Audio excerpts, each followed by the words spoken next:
નમસ્કાર દર્શક મિત્રો, @ગુજરાતમાં આપનું સ્વાગત છે। આદિવાસી નેતા એવા ડેડિયાપાડાના ધારાસભ્ય ચેતર વસાવા હંમેશા એ પ્રજાના વિવિધ પ્રશ્નો તેમજ મુશ્કેલીઓને લઈને સરકાર સામે બાથ ભીડતા જોવા મળતા હોય છે અને ફરી એકવાર લોક પ્રશ્નને વાચા આપવા માટે સરકાર સામે બાયો ચડાવી ધારાસભ્ય ચેતર વસાવા સાગબારા તાલુકાના મહિલા સરપંચના પતિઓ પર બરાબરના ભડક્યા છે અને તેમની પોલ ઉઘાડી પાડી છે। જી હા, સોશિયલ મીડિયા પર તેમણે એક વિડીયો પોસ્ટ કર્યો છે જેમાં તેમણે આ મુદ્દે ઉગ્ર આંદોલનની પણ ચીમકી ઉચ્ચારી છે।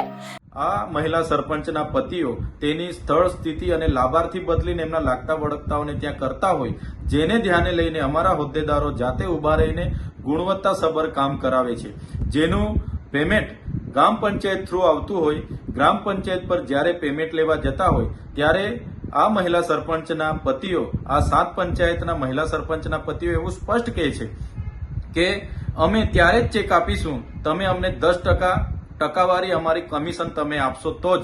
એમાં 5% તલાટીના અને 5% મહિલા સરપંચના પતિના માંગણી કરે છે।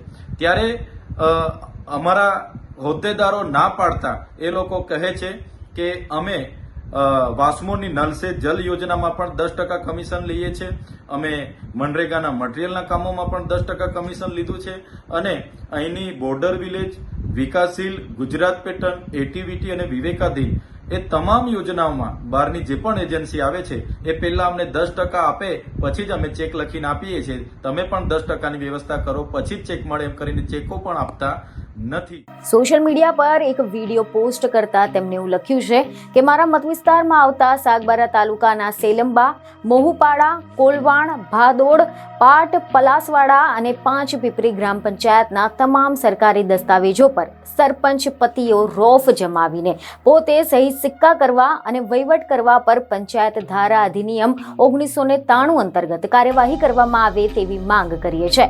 તો આની સાથે જ વિડીયોમાં ધારાસભ્ય ચેતર વસાવાએ જણાવ્યું છે કે તાલુકા વિકાસ અધિકારી સાગબારા સમક્ષ વિકાસના કામોમાં અન્યાય થયાની રજૂઆત કરવામાં આવી હતી। તે લોકોએ અન્ય સરપંચોને પણ ગેરમાર્ગે દોરીને તમામ સરકારી દસ્તાવેજો પર પોતે સહી સિક્કા કરવા અને વહીવટ કરવા પર પંચાયત ધારા અધિનિયમ 1993 અંતર્ગત કાર્યવાહી કરવામાં આવે તેવી માંગ કરવામાં આવી છે। તો આની સાથે સાથે નાણાકીય વર્ષ 2023-24 અને 24-25માં મનરેગા યોજના અંતર્ગત જે મટીરિયલના જે કામો છે તે કામોની પણ વિજિલન્સ તપાસ કર્યા બાદ જ નવા મટીરિયલના કામોની મંજૂરી આપવામાં આવે તેવી માંગ કરી હતી।